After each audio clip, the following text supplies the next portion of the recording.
சிவன் கைலாயத்தை விட்டு கிளம்புற முடிவெடுத்ததையும் பார்வதி அவங்கள தடுத்து நிறுத்துறதும் போன எபிசோட்ல பார்த்தோம். இன்னைக்கு எபிசோட்ல பார்வதி சிவனை சமாதானப்படுத்த போறாங்க அப்படின்னு நினைச்சா அவங்க சொல்றாங்க, முதல் முறை கார்த்திகேயனை கொடுத்தீங்க, இப்போ அந்தகனி தானமா கொடுத்துட்டீங்க, இன்னொரு முறை என்னுடைய தாய்மைக்கு பங்கம் வந்துச்சு அப்படின்னா நான் யாரையுமே மன்னிக்க மாட்டேன், அது மகாதேவரா இருந்தா கூட அப்படின்னு கோபம் குறையாமலே அவங்க சொல்றாங்க. அடுத்த காட்சியில வைகுண்டத்தை காமிக்கிறாங்க. அங்க நாராயணன் லட்சுமி இதை வருத்தத்தோட பாத்துட்டு இருக்காங்க. லட்சுமி கேட்கறாங்க, நீங்களாவது போய் மகாதேவர் தடுத்து நிறுத்தலாம்ல என்ன கேட்க, மகாதேவரோட முடிவை மாத்துறது என்னோட கையில இல்லமாங்கிறாரு அவரும். அடுத்த காட்சியில திரும்ப சிவன் பார்வதி காமிக்கிறாங்க.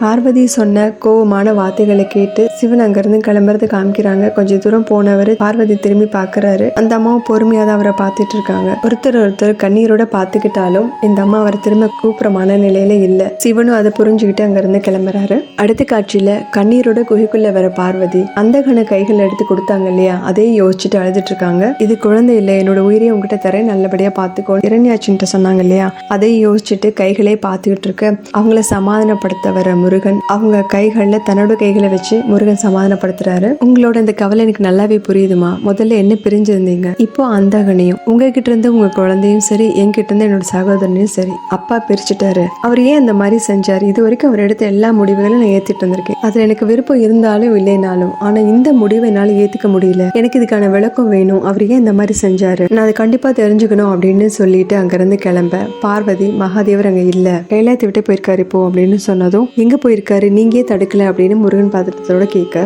ஒரு மனைவியா நான் அவரை மன்னிச்சிடலாம், தடுத்து நிறுத்தவும் செய்யலாம், ஆனா ஒரு தாயா என்னால் அவரை மன்னிக்கவே முடியாது அப்படின்னு சொல்ல, இதை உணர்ற சிவன் சொல்றாரு, போன முறை நீ கைலாயத்தை விட்டு போன இல்லையா, அது உன்னோட பயணம், நீ யாரு அப்படிங்கறத தேடி போன பயணம், ஆனா இந்த முறை நான் கைலாயத்தை விட்டு போனதும் கூட உனக்கான பயணம் தான், ஒரு தாயோட சக்தி உணர்ந்துக்கிற பயணம், ஆனா எனக்கு முழு நம்பிக்கை இருக்கு, போன முறை மாதிரி இந்த முறையும் உன்னோட பயணத்துல நீ வெற்றி அடைவ அப்படின்னு சொல்லிட்டு இருக்காரு. இதை உணர்ற பார்வதி, பயணம் வெற்றியா தோல்வியா அப்படிங்கிறது இங்க முக்கியமே கிடையாது, பிரச்சனை என்னன்னா யார் போனாலும் நான் ஏன் பயணிக்கணும், யாரு தவறு செஞ்சாலும் என்ன மட்டும் ஏன் பரீட்சிக்கிறீங்க அப்படின்னு இங்க இருந்தே கேட்டுட்டு இருக்க. அதுக்கும் சிவன் அங்க இருந்து பதில் சொல்றாரு, நீ நானும் வேற வேற கிடையாது, நம்ம ரெண்டு பேரும் ஒரே உடல் ஒரே உயிர் தான், இந்த பரீட்சை நம்ம ரெண்டு பேருக்குமானதுதான், ஒருத்தரோட தாக்கத்தை இன்னொருத்தர் எதிர்கொண்டுதான் ஆகணும் அப்படின்னு சொல்லிட்டு இருக்காரு. இதையும் பார்வதி அங்க கவனிச்சுட்டு தான் இருக்காங்க. அப்ப அவங்க தோல் மேல யாரோ கை வைக்கிறாங்க சமாதானப்படுத்துற மாதிரி. இதோட இந்த எபிசோட் முடியுது. அடுத்த எபிசோட்ல பார்க்கலாம். நம்ம சேனல் லைக் பண்ணுங்க, ஷேர் பண்ணுங்க, சப்ஸ்கிரைப் பண்ணுங்க, பெல் பட்டனை பிரஸ் பண்ணுங்க. தேங்க்யூ.